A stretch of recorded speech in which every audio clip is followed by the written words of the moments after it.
ஒரு படத்துக்கு கேரக்டர் இன்ட்ரோடக்ஷன்றது ரொம்பவே ஒரு முக்கியமான விஷயம். இப்போ நம்ம பார்க்குற படங்கள் எல்லாத்துலயுமே ஒரு hero introduction, heroine introduction, villain introduction, இல்லைன்னா கதைக்கு தேவையான முக்கியமான கேரக்டர் இன்ட்ரோடக்ஷன் இதெல்லாம் செட் பண்ண அப்புறம்னா படத்தோட கதையே ஸ்டார்ட் ஆகும். ஸோ அந்த வரிசையில் பார்க்குறப்போ நம்ம கமல் சார் நடித்த மைக்கேல் மதன காமராஜன் படத்தில் நம்ம எல்லாருமே நிறைய பேர் பார்த்துருப்போம். இந்த படத்தில் மொத்தம் 4 கமல் இருப்பாங்க.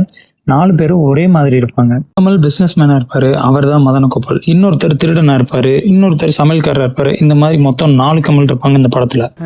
இவங்க 4 பேருக்கும் இன்ட்ரோடக்ஷன் எப்படி இருக்கும் அப்படின்னா, ஒருத்தர் இன்ட்ரோ பண்ணி முடிகிற சீனோட கண்டினியூட்டி மாதிரி இருக்கும்.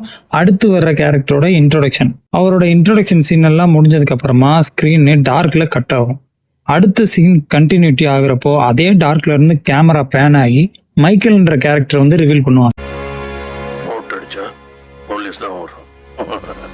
கதைப்படி மைக்கேல்ன்ற கேரக்டர் வந்து ஒரு திருடன். இவரோட இன்ட்ரோடக்ஷன் வந்து எப்படி இருக்கும் அப்படின்னா, இவர் கலர் நோட் அடிச்சு போலீஸ் வந்து இவரை சேஸ் பண்றப்போ இவர் கார் எடுத்துட்டு தப்பிக்கிற மாதிரி ஒரு சேசிங் சீன் நடக்கும். அப்போ மைக்கேல் ஓட்டிட்டு போற கார் வந்து ஒரு ஹோட்டலோட எலக்ட்ரிக்கல் சர்க்கியூட்ல மோதி அங்க ஃபயர் ஆகிற மாதிரி காமிச்சிருப்பாங்க. இப்ப கட் பண்ணா அடுத்து குஷ்பு இன்ட்ரோடக்ஷன் சீன்ல ஒரு ஹோட்டல்ல ஷார்ட் சர்க்கியூட் ஆகி அங்க ஃபயர் ஆகிற மாதிரி ஸ்டார்ட் ஆகும்.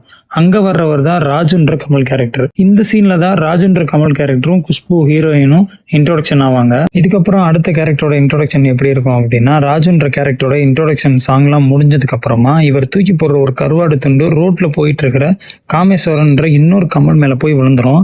அப்போ காமேஸ்வரன்ற கேரக்டர் வந்து இன்ட்ரடியூஸ் பண்ணுவாங்க.